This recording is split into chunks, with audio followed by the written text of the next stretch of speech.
মই পবিষ্ণা মোৰ YouTube channel পৰিছ কিটচেনলে আপোনালোক সকলোকে পুনৰবাৰ স্বাগতম জনাইছো। আশা কৰো আপোনালোক সকলো ভালে আছে আৰু গৰমটো যে ইমান পৰিছে নহয়নে, একেবাৰে থাকিব নোৱাৰা অৱস্থা। তথাপি মাংস খাবলৈতো মন যায়, গতিকে আজি মই ভাবিছো আপোনালোকৰ আগত একেবাৰে কম মছলাযুক্ত আৰু একেবাৰে তেল কম, মানে গৰমত একেবাৰে খাব পৰা মাংসৰ ৰেচিপি এটা আপোনালোকৰ আগত শ্বেয়াৰ কৰিম আৰু কিবা কিবি আপোনালোকৰ আগত বনাই দেখুৱাম। গতিকে আহকচোন ভিডিঅ'টো আৰম্ভ কৰো। পিছে মাংসৰ ৰেচিপিটো দুপৰীয়াহে বনাম, প্ৰথমতে পুৱাৰ ব্ৰেকফাষ্টটোৱে কৰি লওঁ নে কি কয়? আৰু আজি আমাৰ ব্ৰেকফাষ্টত আছিল চাউলৰ গুড়ি আৰু কঁঠালৰ সৈতে বনোৱা পেনকেক। চাউলৰ গুড়িৰে পেনকেক বনালে বাৰু পিছফালৰ যিটো এটা ব্ৰাউন কালাৰ টাইপৰ কালাৰ আহে সেইটো নাহে, কিন্তু খাবলৈ ভালেই হয়।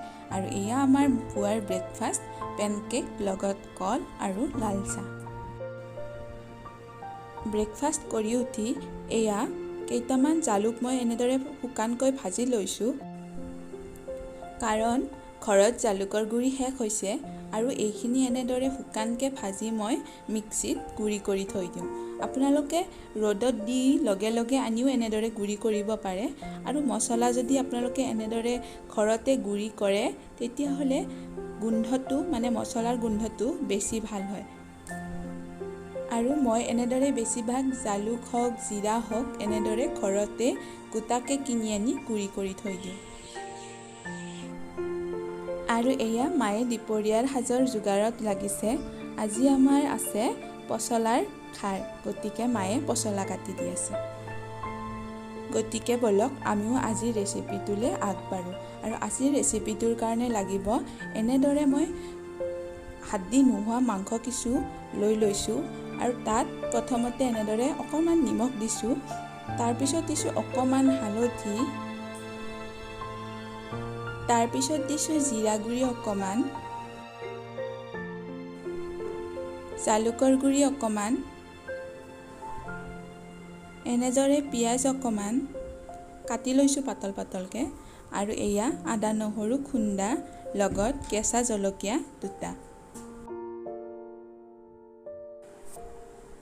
এতিয়া এইখিনি ভালদৰে মিক্স কৰি আধা ঘণ্টামানৰ বাবে আমি এইখিনি এনেদৰে থৈ দিম। আৰু আপোনালোকে ভাবি আছে চাগে মাংসৰনো কি বনায়, গতিকে মই কৈ দিছোঁ আজি বনাম মই মুৰ্গীৰ মাংস পাতত দিয়া।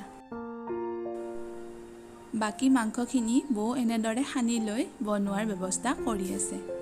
গতিকে ব'লক প্ৰথমতে কলপাত কাটি আহোঁ।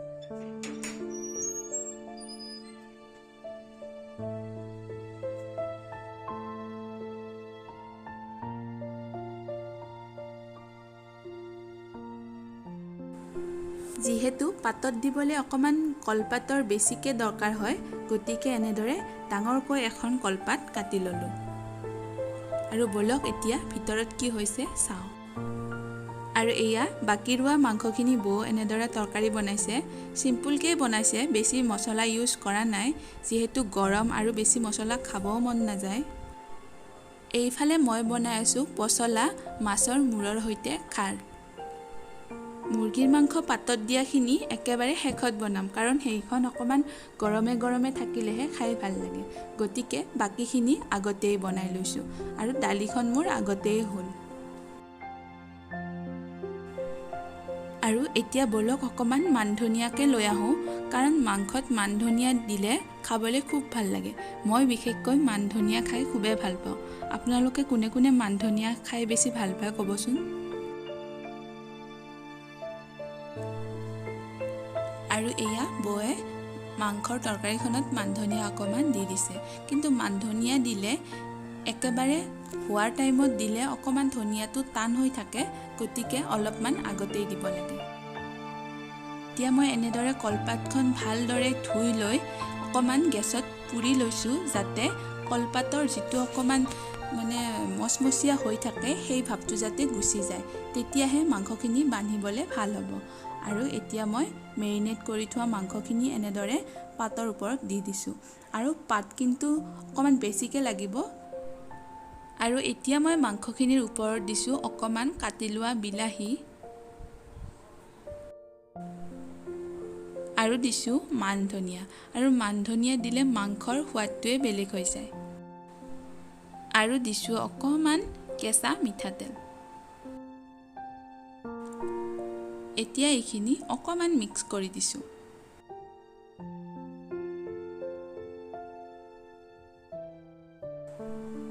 আৰু মই যিহেতু ভালদৰে কলপাতৰ টোপোলাটো বান্ধিব নাজানো, গতিকে বৌয়ে এইখিনি হেল্প কৰি দিছে।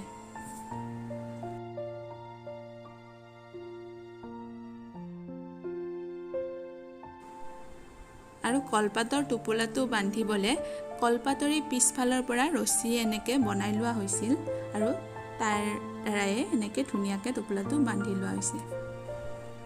কাৰণ টোপোলাটো যদি ভালদৰে বন্ধা নাযায় তেতিয়াহ'লে আধাতে টোপোলাটো খোল খাই যোৱাৰ চান্স থাকে।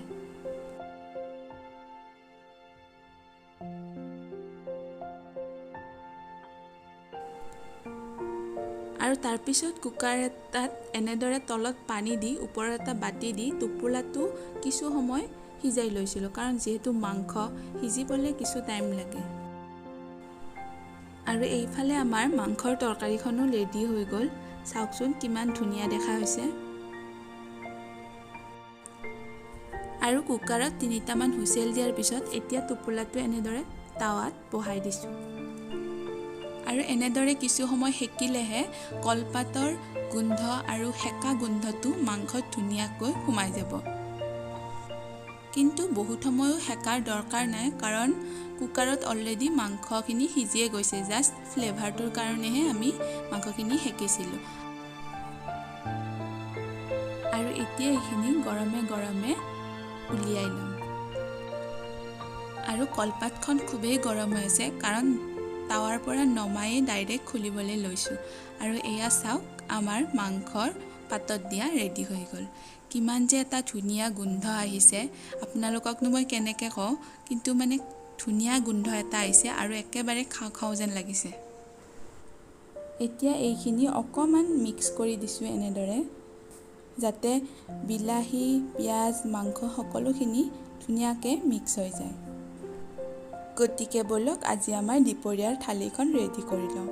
আৰু দুপৰীয়াৰ থালিত আছিল আমাৰ ভাত, মুগ মচুৰৰ দালি, পচলা মাছৰ মূৰৰ সৈতে খাৰ, মাংসৰ তৰকাৰী আৰু আজিৰ বিশেষ আইটেম পাতত দিয়া মুৰ্গীৰ মাংস। আৰু চাওকচোন মাংসখন দেখিবলৈ কিমান টেষ্টি হৈছে আৰু স্বাস্থ্যৰ কাৰণেও খুবেই ভাল। আৰু ক'বলৈ গ'লে মাংসখনত তেনেকুৱা একো মছলাও ব্যৱহাৰ হোৱা নাই আৰু তেলো একেবাৰে কম পৰিমাণে, কিন্তু কলপাতৰ যি ধুনীয়া এটা ফ্লেভাৰ আহিছে সেইকাৰণে মাংসখন খাবলৈ খুবেই ভাল হৈছে। সাধাৰণতে আমি গৰমৰ দিনত যিহেতু মাংস খাবলৈ ভয় কৰোঁ, কিন্তু এনেদৰে বনাই খালে মাংসখন খায়ো সোৱাদ লাগে আৰু পেটৰো একো প্ৰব্লেম হোৱাৰ চান্স নাথাকে। আৰু দুপৰীয়া অকণমান জিৰণি লৈ এতিয়া ঠিক গধূলি হ'বৰে হৈছে আৰু আমি ওলাইছোঁ অকণমান ফুৰিবলৈ। আৰু আমি যাব ওলাইছোঁ ওচৰৰে পেহীহঁতৰ ঘৰত। আৰু এনেদৰে ভাটিবেলা এবাৰ ওলাই আহিলে মনটোও ভাল লাগে দিয়কচোন, অলপ খোজকঢ়াও হয়। আৰু চাওকচোন বেলিটো সিফালে লৈ যাবলৈ হৈছে, কিমান যে ধুনীয়া দৃশ্য এটা।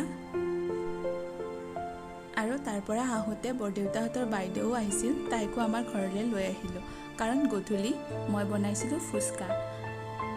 আৰু ফুচকা দেখি কাৰ কাৰণো খাবৰ মন গৈছে কওকচোন। আৰু আজিৰ ভিডিঅ'টো ইমানে। মাংসৰ ৰেচিপিটো বাৰু আপোনালোকে কেনেকুৱা পালে প্লিজ ট্ৰাই কৰিব আৰু কমেণ্টত জনাব। যদি ভিডিঅ'টো চাই ভাল পালে প্লিজ লাইক, কমেণ্ট আৰু মোৰ চেনেলটো ছাবস্ক্ৰাইব কৰি দিব। পুনৰবাৰ নতুন ভিডিঅ'ৰ সৈতে লগ পোৱাৰ আশাৰে ধন্যবাদ।